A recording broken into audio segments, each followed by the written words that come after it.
Hello and welcome to the Career Instinct podcast with me, Matty Taylor. Join me as I learn how to navigate life and careers in the 21st century.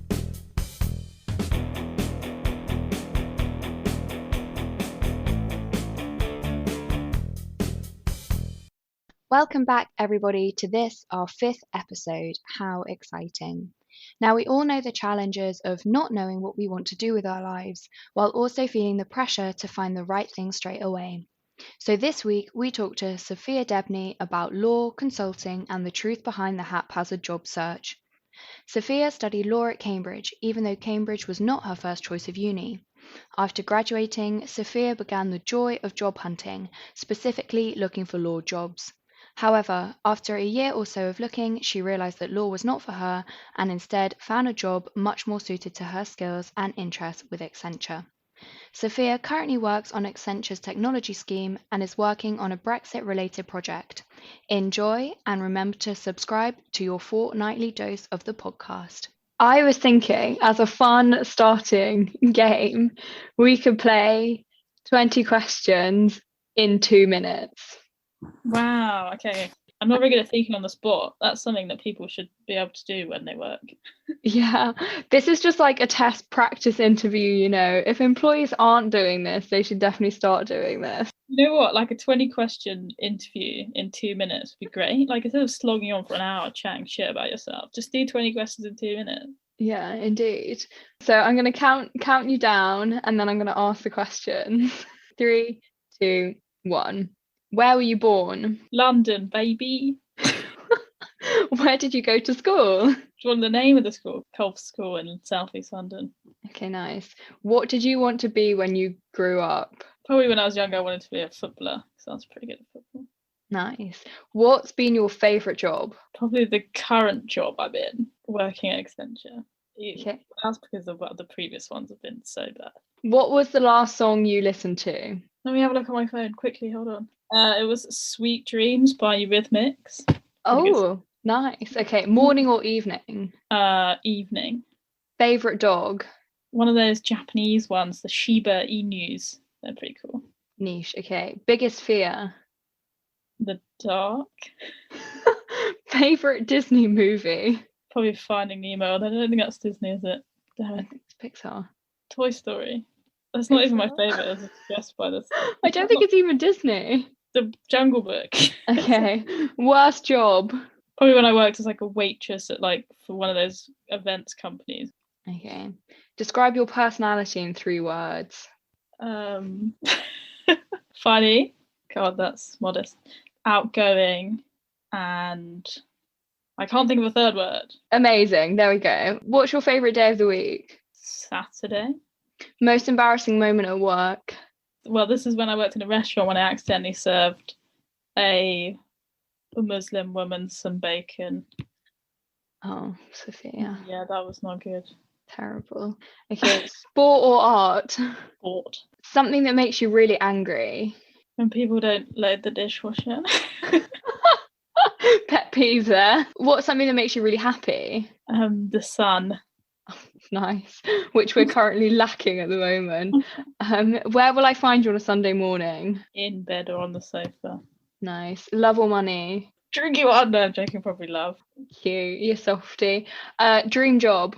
A travel person that travels for money.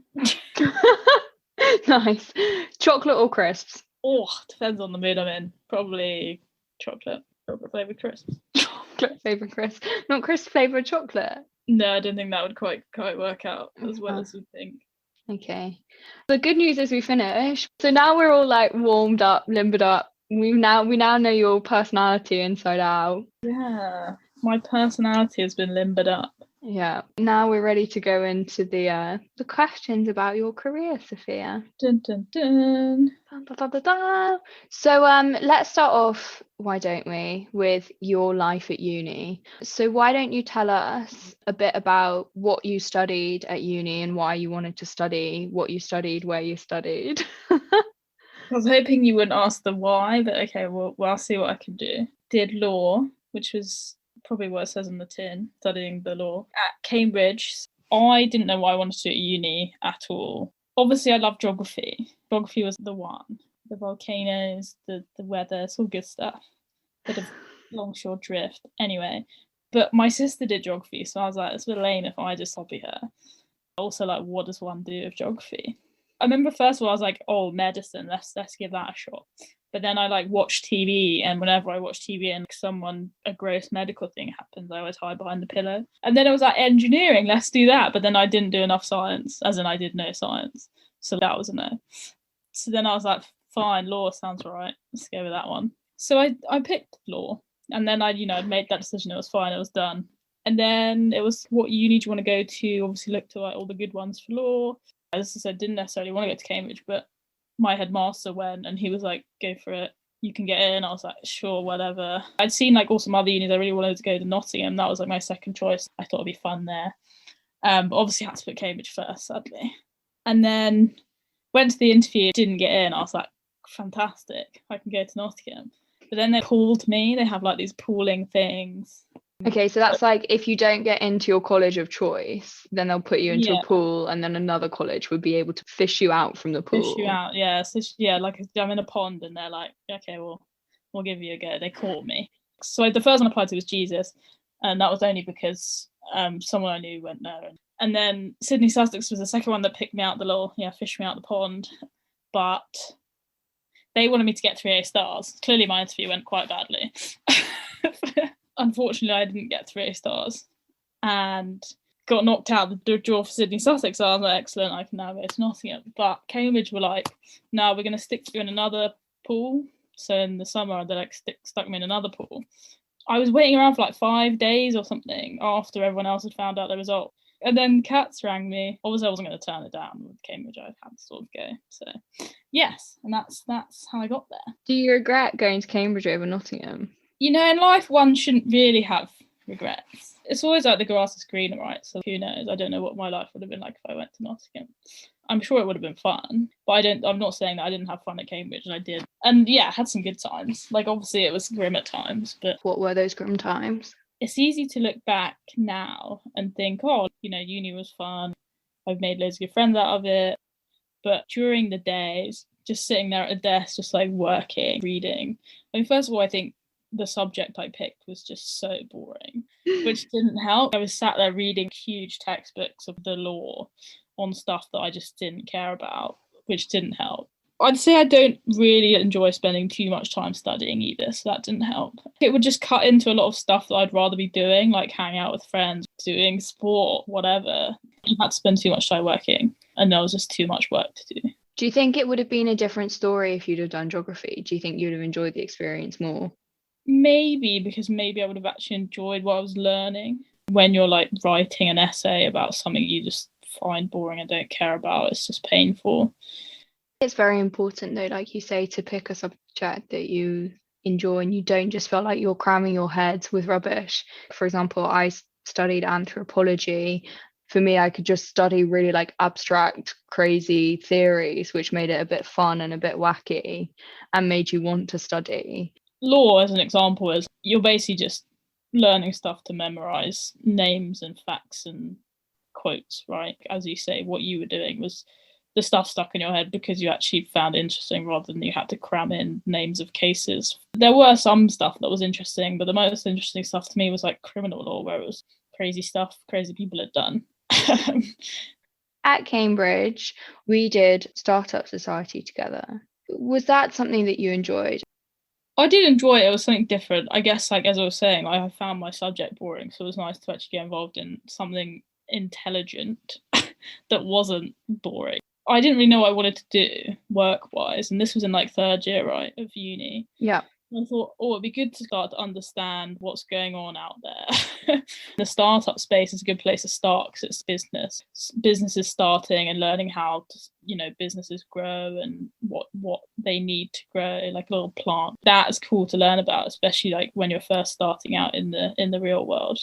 I'm kind of interested in tech. I'm interested in new cool stuff, which is a very basic way of saying innovation. Which obviously is a part of startups, right? And it was just cool to hear from people who have a passion and then put that into something. But I think it also just shows we didn't have any idea of what we wanted to do when we were at uni. Our subjects didn't specifically help us Yeah. realize that. And so we were just trying to find out what we wanted to do. Yeah, definitely. So whilst you're at uni, you were still contemplating in your mind going into law, weren't you? Yeah, and I think it's because I didn't really know any better. I'd picked this random subject to do.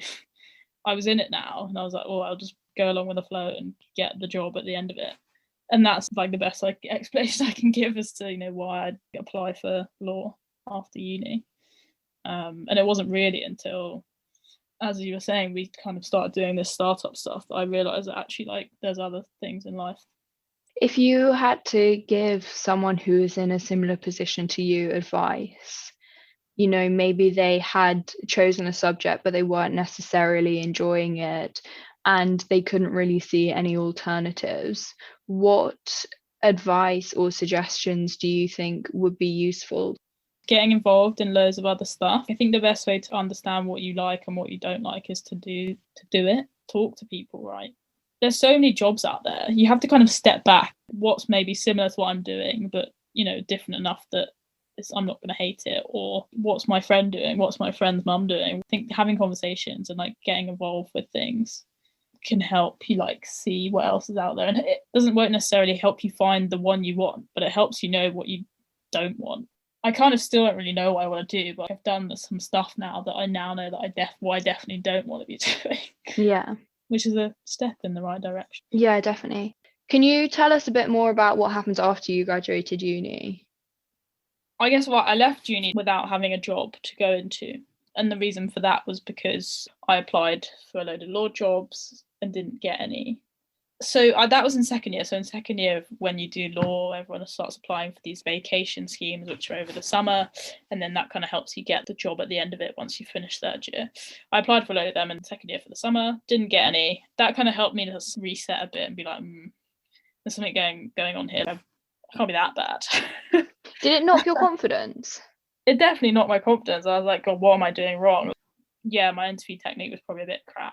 I didn't have too much to say about myself, and I probably wasn't majorly confident in interviews. Kind of made me think like, oh, maybe that's not something I want to do. After third year, I think I did half a year just milling about, really. I did a summer job working in a restaurant. You and I went traveling. Traveling is a great thing to do. And then I did a ski season for like 2 months. And then I was like, right, I should probably like start applying for jobs now. At that point, I still didn't have an idea of what I wanted to do. Decided to apply for law jobs again. But in the meantime, I applied for like a job over the summer, which was to be a paralegal. So yeah, I got a paralegal job, which was fine. So wait, hold up. So you graduated, let's put this in time frames. You graduated 2017. You worked at a restaurant for the summer and earned up money and just didn't really apply for jobs, but just had fun, like living in London, having been graduated. You did a bit of traveling towards the end of 2017. Yeah. Then in the start of 2018, you did a ski season. And then you came back and you did a paralegal job. And at this time, you were also applying to law firms. Yes, correct. Woohoo! I was listening. But 2018, so like, God, like almost 3 years ago now. Ooh, painful. So applied for like 6 or 7 maybe law firms to do like a training contract. I didn't get any of those law jobs. Lol, good times. Why? Did you get feedback? I got to interview stages for most of them. Potentially on paper, like I had what they wanted, right? And then it wasn't till interview that they decided they didn't want me anymore. I think maybe that was just my interview technique was just not great, and I wasn't very good at maybe describing my experiences and explaining why I wanted to do law and why I wanted to be at their firm. I think what really affected me was the questions around, why do you want to be a part of our law firm? Why do you want to do law? Like, what is it about law that da da da da? And like I never really had a good answer for that. It probably showed, and like I tried my best to come up with answers and I learnt them like you would like a French oral exam, right? It clearly didn't portray very well, and so just didn't manage to get any of those. By the end of 2018, I was decided to quit my paralegal job because I was like, well, law's just not for me, and I still had no job at this point. Yeah. When you were doing the paralegal work, were you enjoying that? The work itself was pretty boring. I was doing this thing called a document review for like a very big case. The point of that is they need to find more evidence for the case. And so they get you, the paralegals, basically to read through loads of documents to try and find bits of evidence. I was reading through stacks of paper, emails of people. Some of the emails are quite interesting to read through, like personal emails. But that was like a Really? yeah, because they kind of had to give you access, but once they're giving you access, you could see like all their whole email history. That was kind of interesting, I guess, but like that was a small part of it. A lot of it was just reading boring stacks of documents that most of the time had nothing relevant in. But there was like loads of other paralegals on the same project, and they were all like of a similar age and all like trying to get into law. And there was loads of people. Yeah, I made like some good friends, and we had like quite a lot of fun. So whilst you were working that job, I guess obviously it sort of helped you realize that maybe your passion definitely wasn't law. But did it also teach you anything else around like what stuff you enjoyed doing in the workplace and more generally like what you want from your career? For example, you said you had fun colleagues and enjoyed hanging out, that kind of stuff. Yeah, I think it made me realize that the importance of like having good people around you when you're working. You need a good team when you're working. You need good people around you, otherwise your work's just rubbish. There were some aspects of it that I did enjoy. I don't think I would necessarily have known at the time how that would translate into like another job. I'd be like, oh yeah, I'm enjoying this little piece of research that I'm doing on the side. Don't think I sat there and was then like, oh, I think I could do this job because I like that. Yeah. Yeah, I agree. So you'd only had a small taste of one type of research project, and you didn't necessarily know whether if you were doing that full time, it would be something that you would want to do for the rest of your life. Yeah, exactly. And I think I did a lot of, as I was saying, reading through large stacks of paper, days on days on days on weeks, right? And I was like, I need a job that's more varied. Okay, so tell us about how you went from the paralegal job to the job you got at Accenture. When you come out of uni, especially Cambridge, there's like a set of jobs that are standard that people tend to go into, right? Like consulting, law, banking, the government. Law was a no, so let's look at the consulting thing. Yeah, so there's like different types of consulting, I guess. There's like, there's like strategy consulting, management consulting, There's like specific industries that a lot of consultancies focus on, like some focus on banking, some focus on like retail. I think I knew that I wanted to do like a bigger company for like a grad scheme, just because I always got the impression like a grad scheme was like a good thing to go into and you learn stuff. I went to a careers fair and Accenture were there. This looks different. They're quite tech focused. I thought like the startup thing that we did back at uni, I was like, that kind of fits in quite well. I can talk about that in an interview. The concept of doing consulting for tech just seemed quite cool, like bringing new technologies to companies. Give our listeners a bit of background as to like who Accenture are. It's a massive company, right? And it's basically a professional services company. Employees will be contracted out to clients to work for them on a specific project to kind of improve how they work, how they make money, how they do business, right? And it's quite technology focused, bringing new and innovative stuff to its clients. Whereas maybe older, more traditional management consultancies focus on what they know.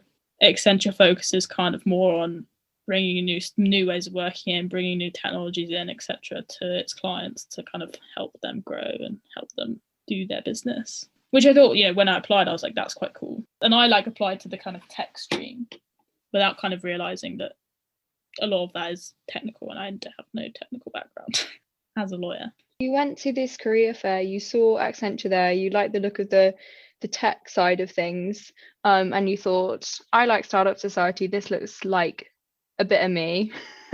Yeah, me. What was the application process? So I think having applied to like these horrendous law firms, this was like a walk in the park. It was send us your CV and write some nice things about yourself. I remember I sent off the application like just before I went traveling. So I then went traveling for like 2 months, and I got an email in the last week of my travels being like, oh, do you want to come to an assessment centre on like Wednesday next week? And I was like, sorry, I'm in Chile. Yeah, and I was like, oh shit, this is really peak. I'm going to miss getting the job because I'm in Chile. but luckily I could rearrange it to another date. So I rearranged it to like January 2019. And then did like an assessment centre for them, which was a really cool assessment centre actually, which is like not a cool thing to say, but it was a cool assessment centre. More fun than applying to a law firm. Yeah, that is for sure. So as I said, they like to be all techie and we're cool. So the assessment centre involved a VR headset round where you go in the VR headset and you have to like complete challenges, and they assess you on how you do those challenges. So that was quite cool. I did pretty well at the challenges, so I think, that's probably why I got the job. Nice. I think the application process itself is really telling about whether it's right for you. And this is something James said in an earlier episode, actually, which is it's the interview process is always a conversation. You have to be kind of interviewing them from your side as well to see whether you think you fit and whether you think this is something you want to do. So the fact that you've been going into law firms with like a pre-written speech about why you love the law is probably very telling as to why, like you say, you probably didn't get chosen, but you went to Accenture, you like smashed the assessment center, so clearly that is a good sign that it would be a better fit than law. Tell us about the stream you're on and also the similar streams that your friends were on in Accenture. Yeah, I joined the technology business. So when I went in, I was like, I'm going to be doing like consulting, but for tech. What I didn't really realize was that I was going to be in the tech stream with like actual tech people who do like software development and technical architecture. They actually have technical knowledge, and there's me. It's like ranges from like super techie people to people a bit more like me who are interested in tech but know nothing about it. And then there's kind of 4 or 5 other businesses within the business, ranging from strategy, consulting, creative, operations, and all that.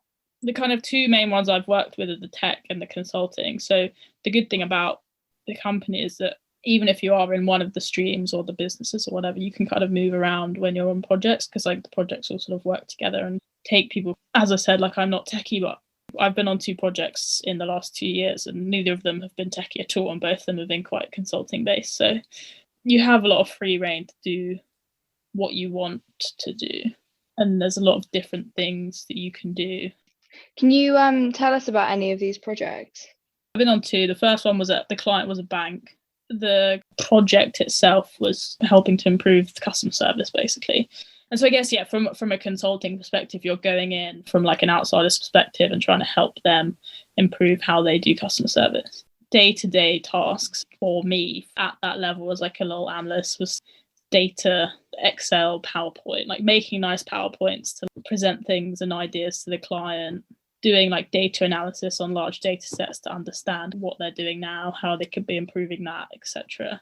So you work with this big bank as Accenture, and they want you to come in and help them to improve a bit of operational efficiency. So are you the most junior person on the project? As the analyst, one of the most junior, yeah. So how many people would be like working on this project? 10 to 15 are Accenture, and then 10 to 15 are the bank's own employees, and you kind of all work together. Is it more difficult for you because do you have to get up to speed with the bank? Sometimes you can start a project that's starting from fresh, so you're all sort of learning together. But the 2 I've been on, I've started kind of halfway through a project, so everyone knows what they're talking about already, and you're sort of thrown in and have to like sort of scramble through all this reading and paperwork to kind of understand what's going on. And it's not really for like a few months that you actually start to know what you're talking about. It probably wasn't as weird because you're new to work anyway, so you don't really know what's going on anyway. But yeah, sometimes managers will come in new and you're having to teach them stuff because you've been on it for way longer and you know more. It's quite a weird dynamic.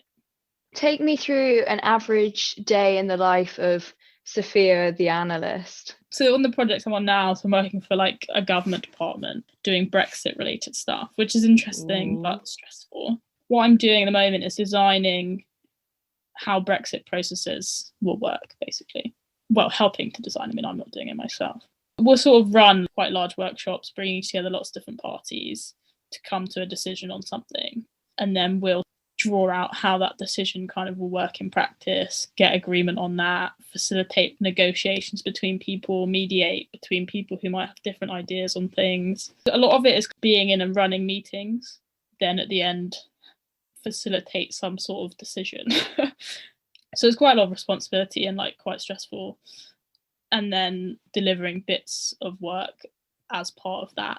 A lot of PowerPoint, a lot of Excel. What skills are you learning in this job? A lot of what I do at the moment is like people management. Really? That can be really stressful though, can't it? Yeah. And it's trying to like mediate people who have different opinions on things. And sometimes it comes down to like wording, like a word. Wait, so will it be like a word in a document, or will it be like someone wrote something a bit snarky on an email, or? It can sometimes be like a word in a document. So the way it's described makes it potentially sound a bit different to how someone would want to read it. So a lot of it is kind of like understanding what people want from situations. How do you do that? How do you understand what people want? Yeah, I don't know, I'm still learning. Like, can you give me an example? So there's this quite controversial like piece of scope, I guess you'd call it, that not many people are agreeing on. I've had to have like quite a few workshops with different people who are of different opinions of what should happen and who should be sort of the owner of this. You make them all go into a workshop together, or you talk to them separately? Both, really. You kind of talk separately to see, kind of gather opinions and views. You sort of have to get everyone together and hash it out. Wow. I mean, it is useful because decisions do get made in that way. But when you have got sort of two different parties both having completely opposite opinions on something, it's quite difficult to then, me like a little baby, having to run some sort of meeting with these, like quite big experienced people.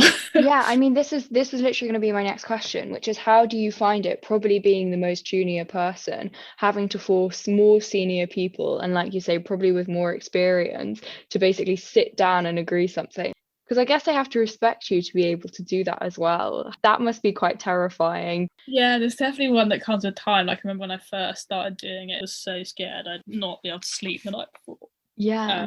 I've definitely built more confidence, and it's like a preparation thing, right? Now I know what I need to do to prep for things. I'll like write a little script, write down scenarios where I think it could go wrong and what I can say, you know, who to call on, etc. As I say, I'm junior, so I'll always try and make sure that there's someone more senior from my side on who can support me. As much as you have your responsibility, and it's not all about you, and teamwork's a major part of working, being able to call on someone else to help you isn't a bad thing. That's a good way of working. If you can't do something yourself and you need help, just ask for it. But I think this is such a lesson that you learn through work, because when I first started working, I thought that I had to come to my manager with all the solutions and almost preempt what I thought my manager would want. But then I realized that, like, as the junior, you literally just don't always have that overview or have the background to know what the right decision is. And you also don't have the experience to sometimes know. And actually being a good employee, a good managee, if you like, is being able to take all the issues to your manager and lay out the problem. Now you need to make the decision, then I'll do it. It's almost like you say, it's that teamwork stage of bringing it to your manager and asking for help. It's all about asking for help, really. When you first start a job, because you think you like need to impress, and if you're always asking for help, you feel like you're letting people down and you're not doing your job properly. Now I literally just, if I don't know something, I'll just ask. I don't care anymore what people think. I'm just like, I don't know, I need to ask you. When I'm in a call, I will zone out, and then I'm really worried I've like missed something important, so I'm too scared to ask, because I'm like, what if they've said this already and I just accidentally zoned out? So that is something I'm trying to learn not to do. Yeah, I definitely have got the zoning out gene as well. But yeah, do you like enjoy solving people management stuff, or do you find it a frustration? Sometimes I enjoy it. I enjoy, as you say, the kind of problem solving side of things. Well, I guess like at school, like I really enjoyed math. That fed well into law because there was a lot of problem solving stuff in law. That fed well into this job because there's a lot of problem solving, even if it's like small things, like someone's emailed you, you have to reply and you don't really know what the answer is, and you have to sit there and think about it and you come up with a solution or whatever. That was a really bad example. That's what I like about it. It's like you have a lot of responsibility to make decisions and propose solutions to things, and you use your brain. But like obviously it can get a step too far and it's just, I guess, a bit painful. Yeah, actually I think you're right. It's like maintaining that right balance of being able to, use your initiative and solve interesting problems versus you feeling out of your depth and solving just really boring, frustrating problems, like internal politics that's someone else's problem, for example, and then you just end up getting caught in it. It's never a fun place to be, for example. Yeah, exactly. Can you tell us a bit about the bench? The bench, as I was saying, the concept of like a consultancy is you're staffed on different projects, you're kind of contracted out, so you're never really working for Accenture, you're always working for a client. So like if you're not on a project, you're kind of called what's on the bench. You are literally, as you are in kind of football, you're not on the field playing, you're like on the sidelines, you're still getting paid, right? But you're not actually having to do anything. I say that as if like it's a good thing. It's pretty frowned upon to be on the bench. Sometimes you can't help it. You might be rolled off a project because it's finished and then you haven't found a project. I've been on the bench probably like a total of 2 weeks. So you're supposed to, when you're on the bench, be like looking for new projects all the time. But like I guess you could be doing like side of desk stuff. Okay. So talking about little side hustles, you were able to continue your love of startups in a little side hustle, right, at Accenture? Yes. Accenture's got this kind of bit of the business which is called the ventures. Accenture Ventures. Rhymes. And yeah, and kind of the concept is they partner with startups who they then bring startups technologies or ideas to Accenture's clients. So it kind of is like a two-way thing.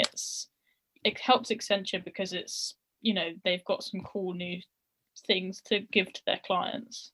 It's also like a bit of an accelerator for these startups. They kind of tapped into this huge market that Accenture holds. So yeah, it was quite cool to see that. That's kind of another thing with the company, is that the company itself is so big. You can also be getting involved in loads of stuff there, and they encourage it. But it does mean that you can be working super long hours on a project and then have to do your like side of desk stuff late in the evening. But yeah, if you're interested in it, then it's fine, right? For people who are thinking about going into consultancy, 2 questions. One, what skills do you think people need to focus on getting, and what do you need to be successful in consulting? And I don't mean you need to be able to do Excel. I mean, what do you actually need to be able to do to be successful? I obviously can't use me because I'm not successful yet. Looking up at people above me who are good at their job in consulting, I'd say that a lot of it is still that complex problem solving, that you can sort of figure stuff out and present ideas to other people and have them be convinced by you. The whole job is you're advising people how to do what to do and how to do it. Being able to build relationships with people so that they trust what you're saying and they do what you're saying reaps results for them, right? The skills involved in that, a lot of it is like relationship building, I'd say. Confidence is like a huge thing. People who are confident do well in consulting. If you're able to know what you're talking about, sell your story concisely, and have the confidence to deliver it in such a way that people will trust you, then often that is what you need. Probably just to be a good leader, but also, like you say, to be able to advise people and tell them what to do.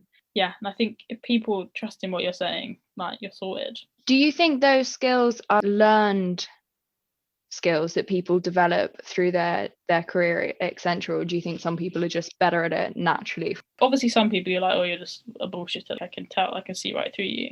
Some people can just portray this essence of, I know what I'm talking about, everything I'm saying is accurate and great, you can believe in me. Some people just have that ability quite naturally. Even for people that don't, you can learn it, being able to build up that confidence. Like, I've definitely become way more confident in my job and starting to build that sort of skill that I definitely don't naturally have. Yeah. The one that I didn't naturally have is being able to tell people news I think they don't want to hear. If you are on a call and you're trying to do a piece of work and you have to tell someone that to do it, you need a bit more information, or like you're going to have to do more work, or I don't have the answers. I was scared to tell people that, and I would kind of hush around the truth a bit. And now I realize that actually a part of being confident and to get people to trust you is setting out the story straight and getting people to know exactly where they stand at all points of time, regardless of if it's news they want to hear or not. I don't know, maybe it was something I learned as a kid, but like you always had to please, you always had to tell people what they want. I don't think anyone starts a job with a set of actual skills that they're good at. Nobody's good at their job when they start it. So talking about the wider picture. Yes. Wider picture. Your current job in Accenture, where do you see that in your overall like career plan, or do you not have a career plan? Both are totally fine answers. I shan't kick you off the show if you don't know what you want to do with your life. Yeah, I don't really know what I want to do with my life. Work-wise, no clue. I like where I am kind of at the moment. I don't mind the work I'm doing, and I think like I'm happy. And I see people above me and I wouldn't mind doing that. But I don't have, this is what I want to be doing next year. This is what I want to be doing the next year. This is what I want to be doing in 10 years. I don't really know what I want to be doing at all. I don't even know if I actually like the job I do. Yeah, it's tricky because it's not black and white. If you find something that's vaguely interesting, you can just kind of get on day to day.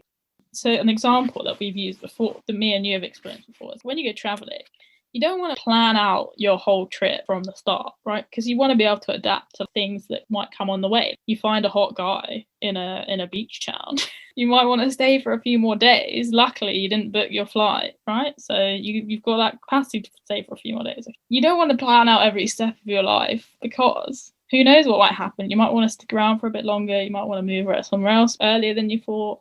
Because what we're saying is careers are like hot guys. Who knows when the next one might come along. So yeah. Do you find yourself actively trying to reflect on what you enjoy, what motivates you? I know what I don't like doing. Yeah. Maybe I should reflect more on what I do like doing, because then it will help determine what I want to be doing in the future.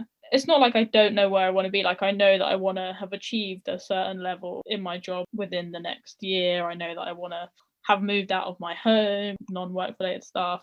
Yeah, and I think it's tricky because loads of jobs ultimately get you the same thing. So many jobs out there, who knows? Who can actually say their job is what they want to be doing? Because they don't know what other jobs are like. Exactly. Well, thank God for the Career Instinct podcast, shameless plug. You're changing that for the better. So I'm going to finish off with 2 questions. If you could give some advice to 20-year-old Sophia, so Sophia in 3rd year, thinking about going into law, wanting to take a gap year, what thing would you say to her?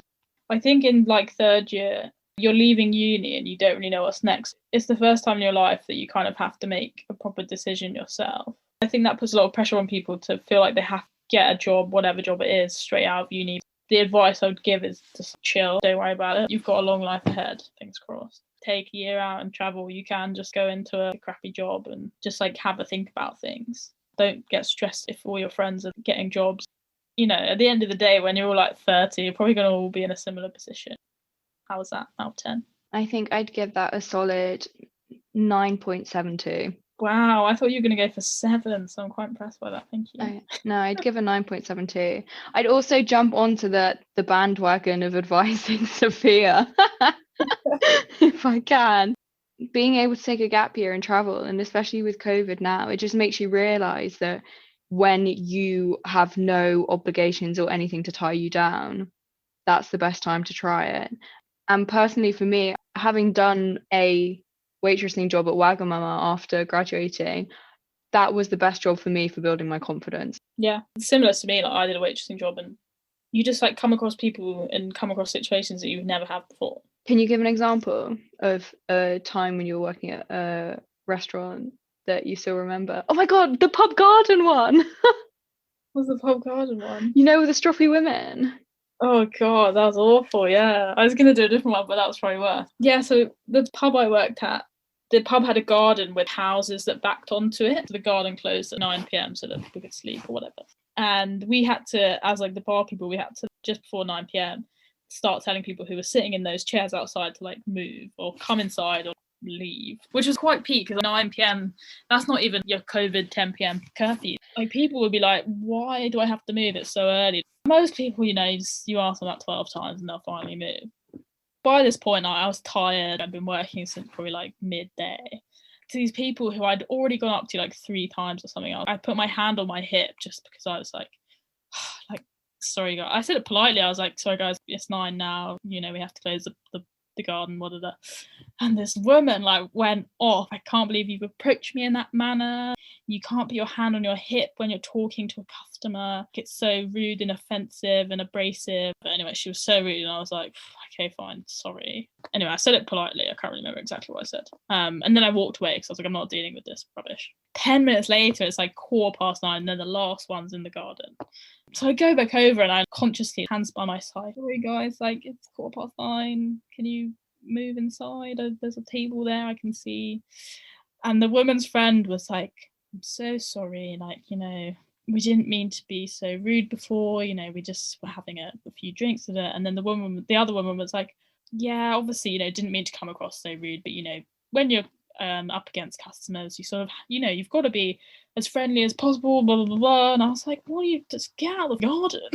Stop telling me how to do my job. Yeah, that was painful. They moved eventually and they were like trying to be nice about it. I was like, get out. I don't care about you anymore. Just get out of the garden. Trying to manage people like that, it's just like, it's definitely a character building. Yeah, it's tricky. You just have to deal with it in the moment. Normally you can just run away from your problems. Anyway, I said I would ask 2 questions and I have meandered into another question, which was tell me your experiences about being a waitress. But my final question for you today, how exciting, is what does success mean for you, Sophia? The big one, the big blow at the end. God, I think you asked James this maybe. And I was like, ooh, what would I say? And then ever since I've been thinking about what is success, it's got me thinking. These podcasts get people thinking. Anyway, from my background, I've always thought that success means having the best job with loads of money and being able to do what you want because you got loads of money, right? But without kind of understanding that you have to sacrifice a lot to get a really high paid job and make loads of money. And those aren't always the best jobs and people aren't necessarily happy. And so I'm kind of in 2 minds. Is success me making sure that I, progress all the way to the top in my job that I probably will hate?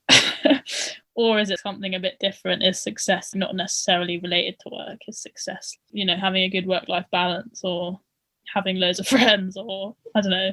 You probably ask people, what do you think success is? And they'll kind of come up with this future ambition or goal, like this prospective thing that's like in the future and objective. But I also think there's another element of success that's you've got to look retrospectively, like what have you done in the past? You got good GCSEs, you went to a good uni, you got a good job, you, like yesterday, you made a good PowerPoint presentation, like today you sent a really good email. You're also already successful, like you've done all these cool things. And this is what I've been thinking about recently. Like I have had a few problems with work, like I haven't managed to progress as much as I would want to. You have to look back and be like, actually, like I'm good at my job, I've done some cool things, I'm already successful, so screw you guys. That is amazing. That is such a motivational message. I mean, this is why I'm asking the question, because I think everyone thinks that success just means money, high paying job. Yeah, like you say, which is success, but it's such a narrow definition of success. There are many other types of success. And one that I hadn't thought about was the retrospective success. So thank you for opening my mind to our past successes. Widen your perspective even further than it already is. Thanks. But yeah, thank you so much for being on the podcast, Sophia. I hope you enjoyed it. I certainly enjoyed having you. Well, thanks for having me. I did enjoy it. I like to chat about how I do and don't like my job. So there you go.